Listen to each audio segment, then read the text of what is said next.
Keith Andrew, very nice to meet you. Learning disabilities, cold-blooded my talk show is to show people that even with having learning disabilities, I can still love something. At the same time, I'm able to turn myself into an example for people out there to never give up and prove people wrong, no matter what. So the labels do not dictate who you are going to be. With that being said, I wanted to take this time.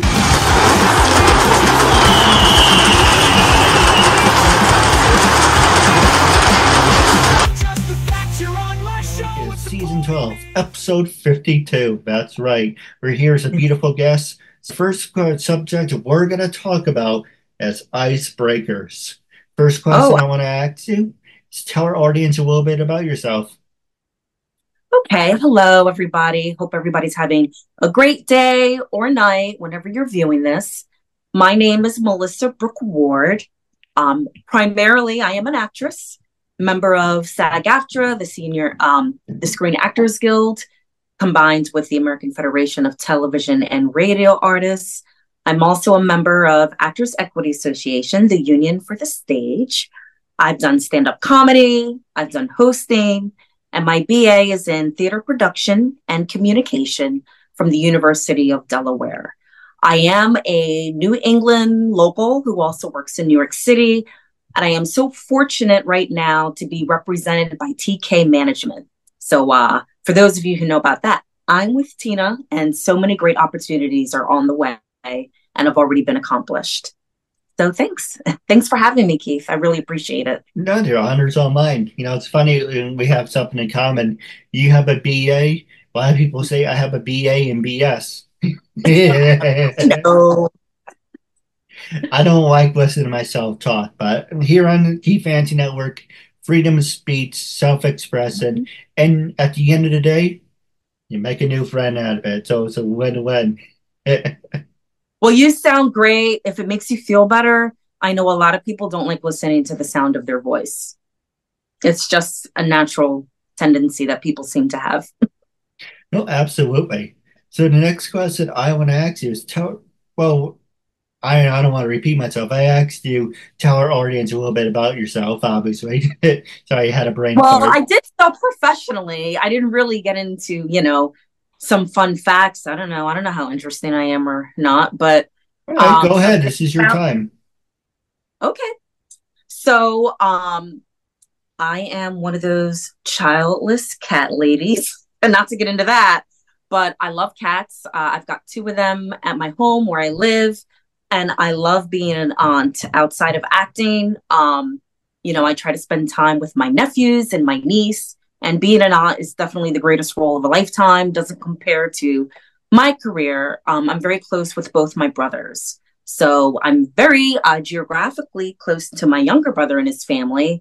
But my older brother and his beautiful family are all the way in Nevada. So I don't get to see those nephews quite as often. But, we make it work. I love my family. I'm very close with all my relatives in touch. And what are some other fun facts? A lot of people, when they meet me, they say they can't picture me doing stand-up comedy, but I really enjoy my times on stage at Gotham Comedy Club. And I do believe I have a stand-up comedy reel that may be online, but I definitely need to get my materials that are easily accessible to people who are looking to fill certain positions in the entertainment field. I need to get more of that together, but I'm working on it. No, absolutely. I do have some great ideas I'd like to talk to you about off the air. But the next 2 questions I want to talk to you about, what did you major in? And were you a study nerd or party animal? Definitely the study nerd. So I attended the University of Delaware. That's where I graduated from. Go Blue Hens. And I don't know if I would describe myself as a nerd. I excelled.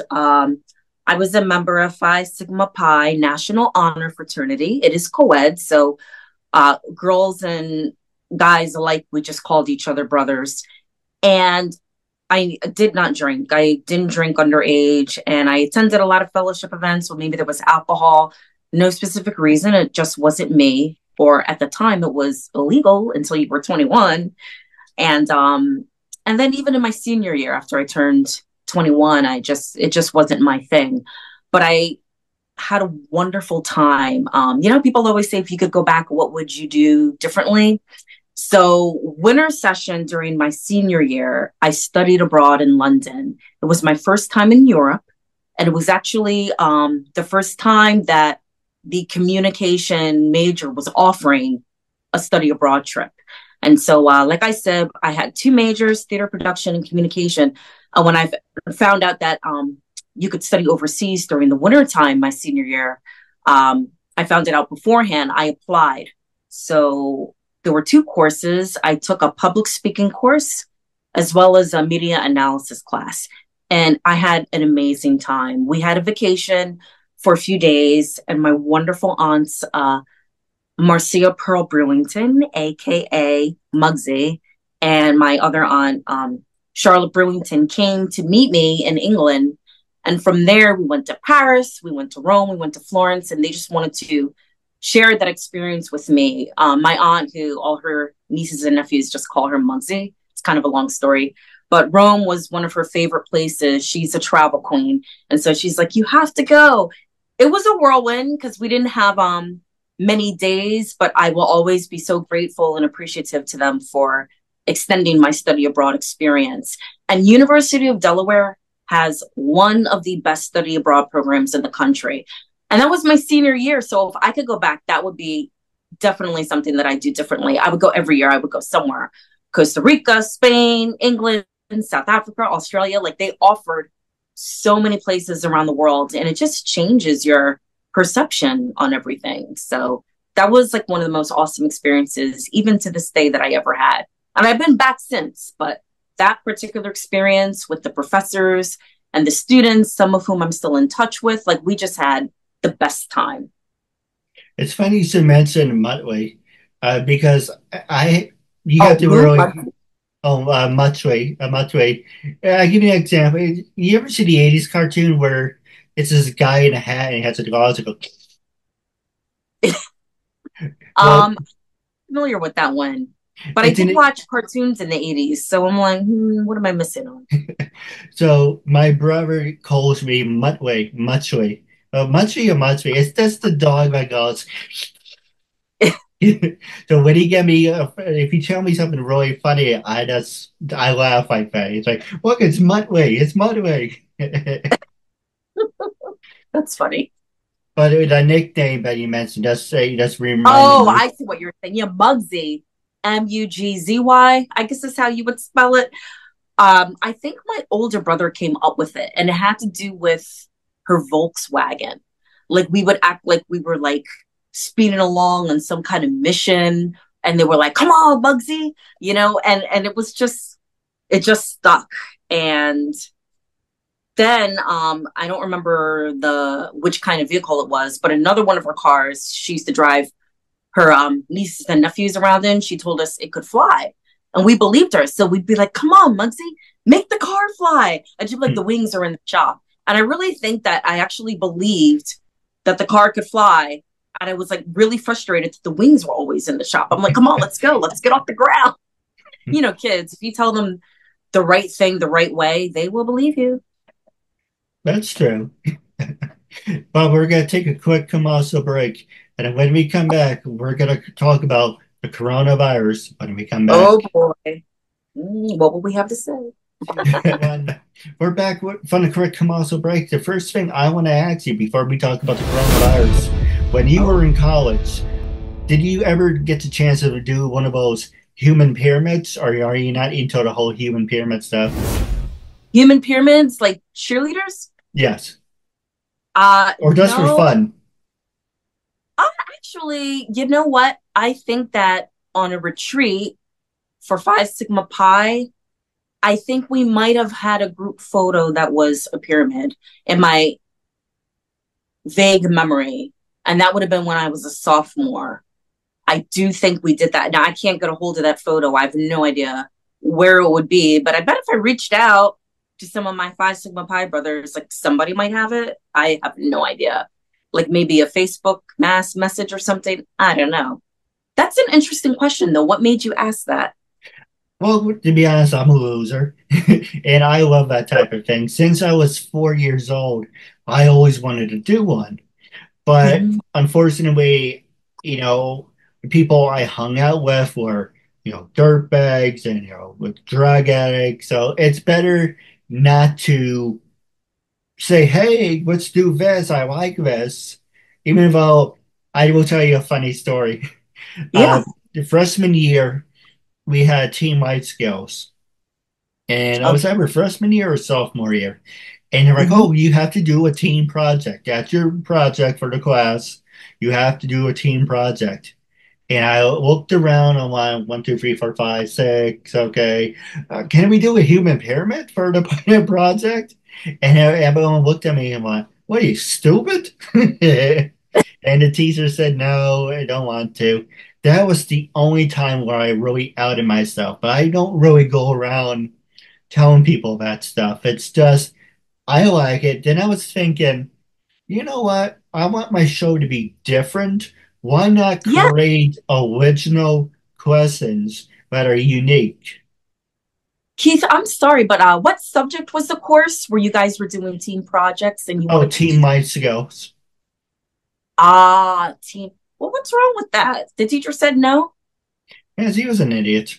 Because he didn't like Yeah, me I for some mean, reason. I feel like that's a good icebreaker type of thing because you would actually have to figure out, okay, who's the strongest, who has great balance, does anybody have experience in gymnastics or cheerleading? I don't know. I think you should be open minded when it comes to things like that. But that's just me. What do I know? No, I know. I'm not trying to out myself, but I like that stuff. I'm a loser. You're not a loser. So the next two questions I want to ask you. Actually, no, I'm sorry. Before we get to that, coronavirus, how has it impacted your life?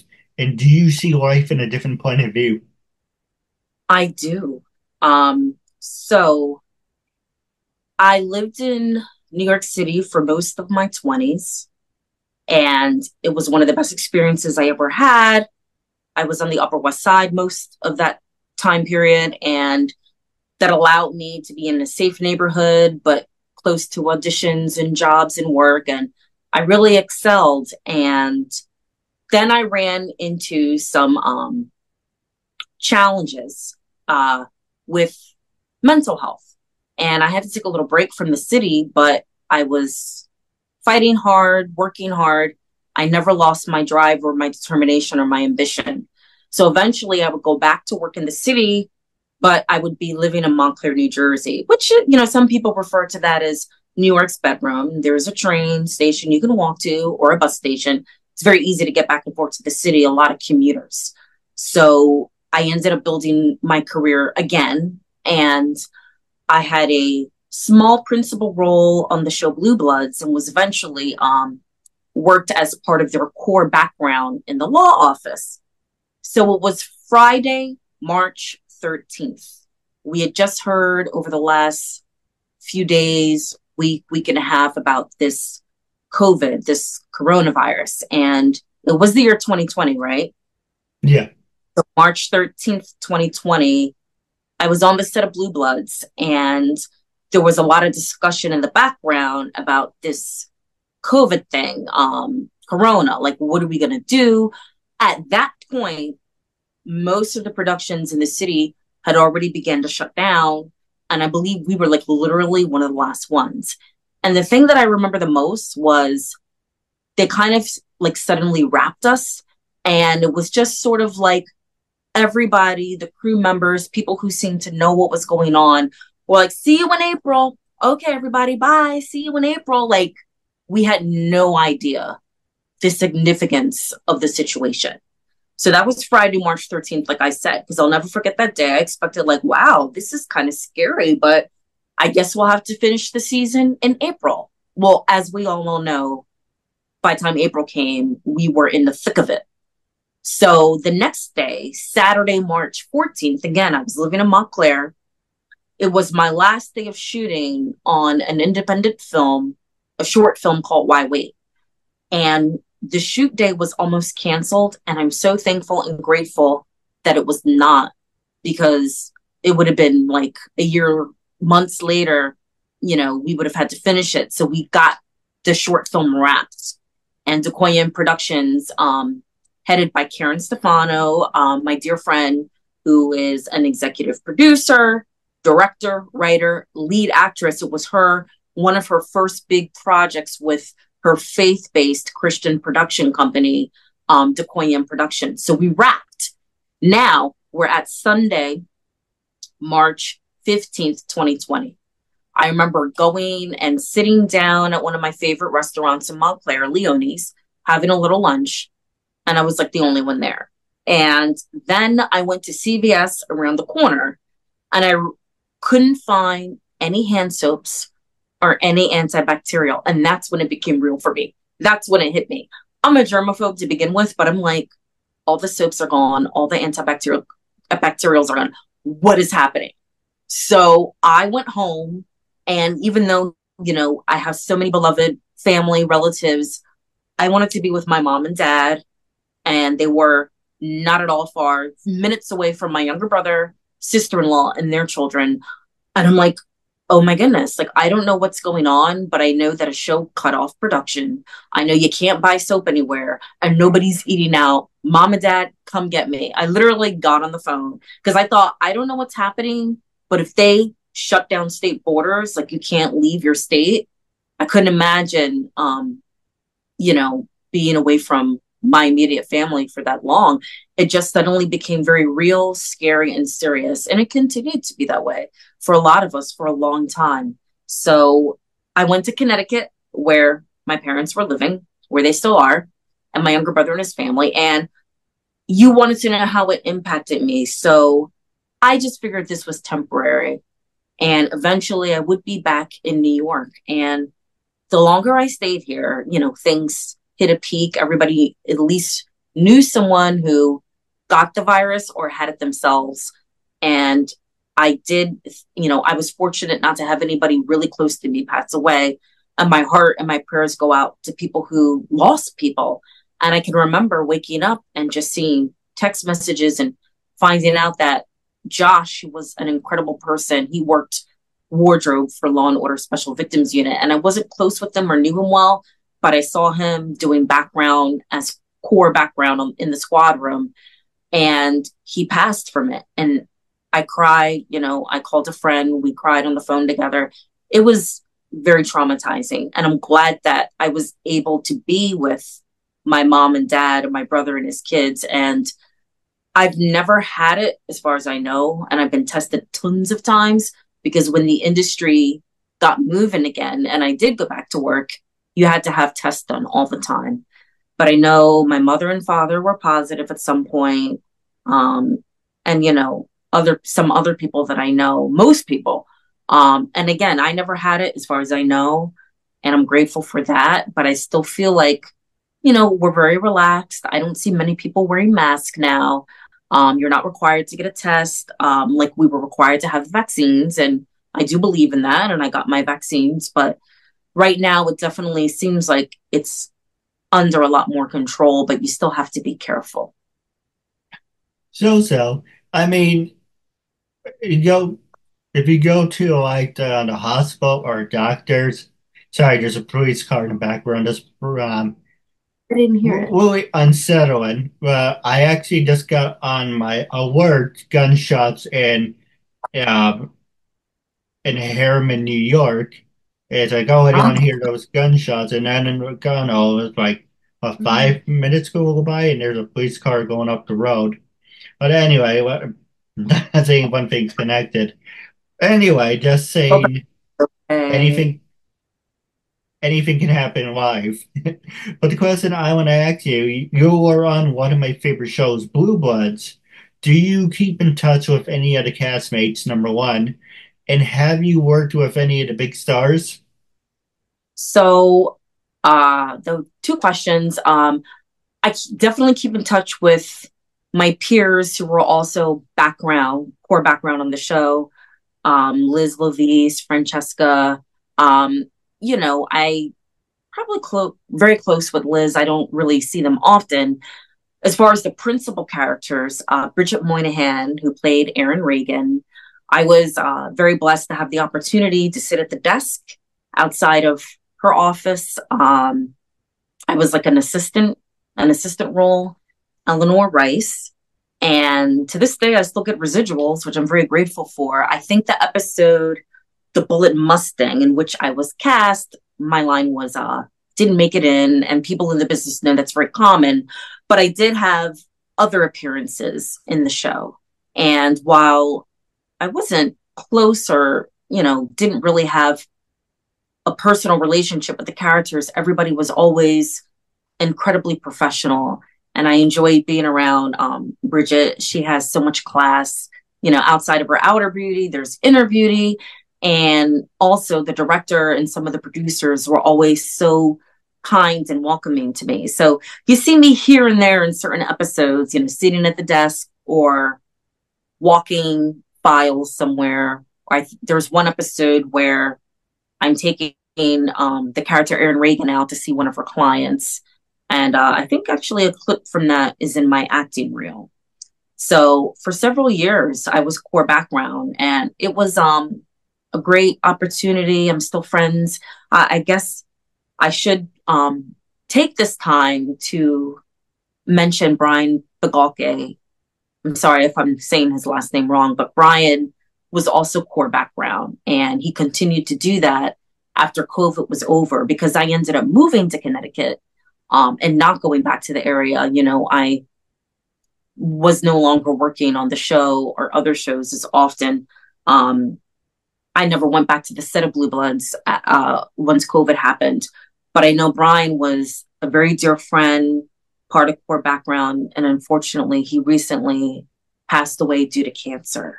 And I wasn't a close friend of his, but I enjoyed his company. We shared a lot of the same political views. He was just such a good person with a good heart. And we always kind of sat in the same group, like table area. And it was very sad. But I feel like I can't even mention, or talk about Blue Bloods without at least acknowledging the incredible person that also worked on there many times, my friend Brian. He's no longer with us. I pray that he's at peace. I'm sure he is. He really fought, and he worked pretty much, I don't know when the last day he worked from when he passed away, but I know that he kept his life going as much as he could in all areas. And it was a blessing to have known him. You mentioned you worked in the city. Have you ever been to Woodbury Commons? I believe I have. They're in New York outlets? Yes. Yes, I think one time. We're back from this quick commercial break, and you work with a great agency. What can you tell us about your agency that you work with, and how can people get in touch with them to work with them? Okay, so it's actually a manager, Tina, with TK Management. She's located in West Hartford, and they have an incredible roster of models and actors. And actually, I've talked a little bit about my career, and I just want to inspire people. And actually, there's a really fun event for anyone who's watching this. I'm not sure when it will air, but Saturday, August 10th, there is an event from 12 p.m. till 4 p.m. And that's at the Westbrook Outlets in Connecticut. And there will be fashion shows. They're looking for anyone who's interested in modeling, acting, from 4 years old to senior citizens. It doesn't matter, your height, your weight. They're looking for all types, all sizes, plus size modeling. And there's so many opportunities now for, you have real people castings, which I know sounds a little funny because we're all real people. But I definitely think there has been a transition, a big change when it comes to the fashion world, the modeling world, the acting world. It's much more inclusive. And there will be a winner. And by the way, there's no cost. It's an open call. They're going to have top agencies from New York. Tina will be there with TK Management. People will have an opportunity to walk the runway. And the prizes include a $300 gift card to the outlets. Signing with a top agency if you're really serious about this and you're willing to be in the city and take advantage of great opportunities. There's that. and you will also have a high fashion photo shoot.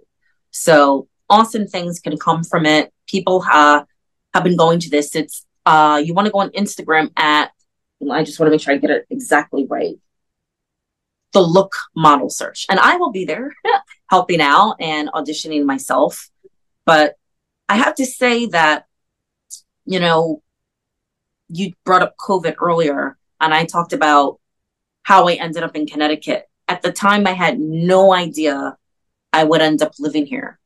But it's been such a blessing because I'm close enough to New York City to do big jobs there, but I'm also in New England. So all the commercials and the independent films that come Vermont, Connecticut, Massachusetts. I just had a big audition given by Tina and her crew to go to Boston for a huge audition. And it's like the best of both worlds because I can do a lot of the New England jobs, which have less competition than New York. There's still competition, but it's not the same. I feel like, you know, got two big opportunities, New York City and all of New England. And actually, an indie film that I recently worked on called The Yorkie Werewolf is getting great reviews. We shot it in Vermont.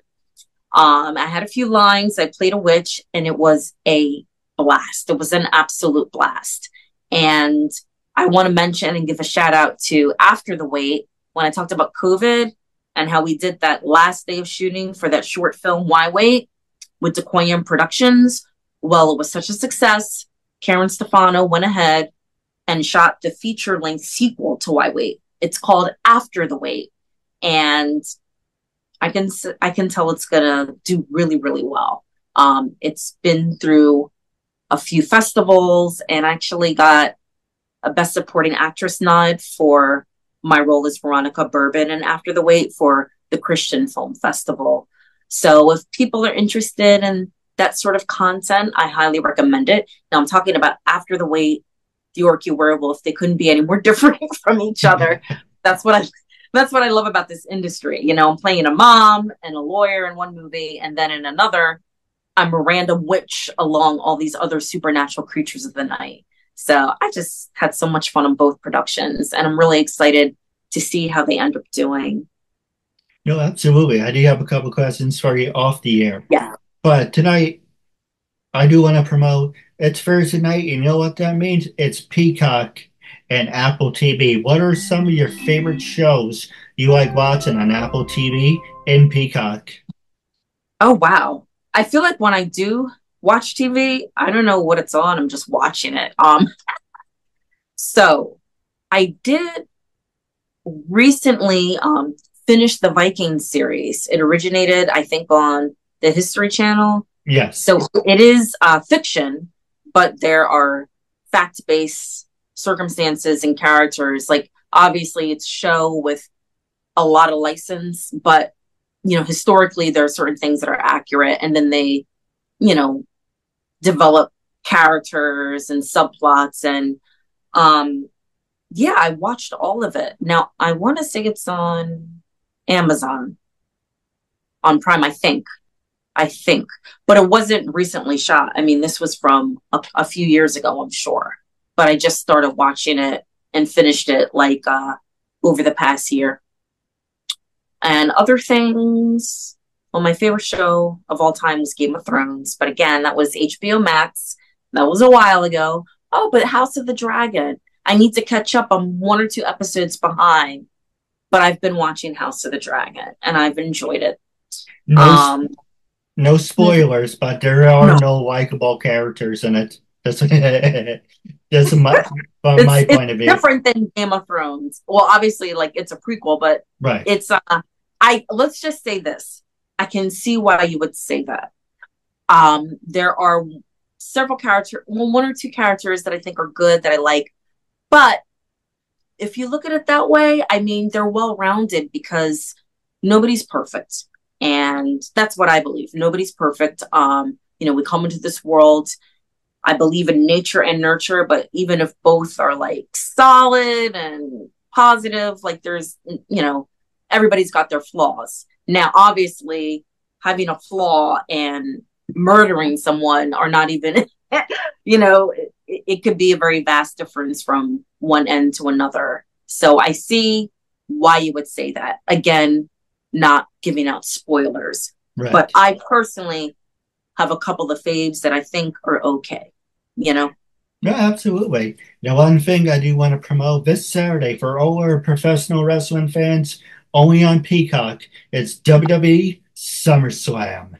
If you're into professional wrestling, make sure if you have Apple TV at Saturday, 8 p.m. Eastern, watch WWE SummerSlam. But with that being said, the last question I want to ask you, wrapping up our talk show, I want you to be brutally honest. When I first approached you to be a guest on my talk show, what made you say yes? How do you feel now? And would you recommend to other people? Okay, maybe I won't answer them in order. I feel great. I think you're very nice and genuine. My advice to other people would be you're personable, but professional. I'm glad that we spoke before the interview briefly, not much, but I think we were Facebook friends for a long time before we actually did this interview. And, you know, in the industry, there's a lot of pressure, you know, have followers, promote yourself. And I have to say, that's not one of my strengths. I need to post more on Instagram, etc. But you get a lot of offers on Facebook Messenger. And I'm sure anybody can relate to this. They don't have to be in the industry. You know, somebody will just say hi and send it to you. And I think that the reason why I said yes was because I've had so much experience with getting messages on Messenger that now I can sort of sort out what is real and professional and what is just junk that I don't want to be associated with. Right. So if this happened a few years ago, I would probably say yes, but I was saying yes to everybody and then realizing, oh, that's not legit, or oh, that's not professional. Not that I don't ever make mistakes, but I'm older and more experienced. And now when I get messages, I can Google them, I can look things up, and I can get a feel for whether or not the person is sincere and honest and professional. And that came across in your messages. That came across when we briefly spoke on the phone, just so I could figure out, you know, oh, I need to write a bio and send it. You were just absolutely professional throughout every step of the process. So that's why I decided to do this interview. No, absolutely. And would you recommend it to other people out there who want to be on the show but are hesitant? To be on your show? Yes. Oh, don't be hesitant. I know that you also said you're inspiring people who maybe have a disability. And I think we all have something that we struggle with. I don't know anyone who's never dealt with something, whether it's physical or mental or emotional. And I just think uplifting people in a positive way is great for society. Absolutely. So that's one of the biggest reasons I would also want to participate on the show. Yeah, if you're out there, whether you're a performing artist or in another profession, this is a great experience. It's a nice show, and come on over to be interviewed. Just the fact you're on my show and supporting me, and my message is all that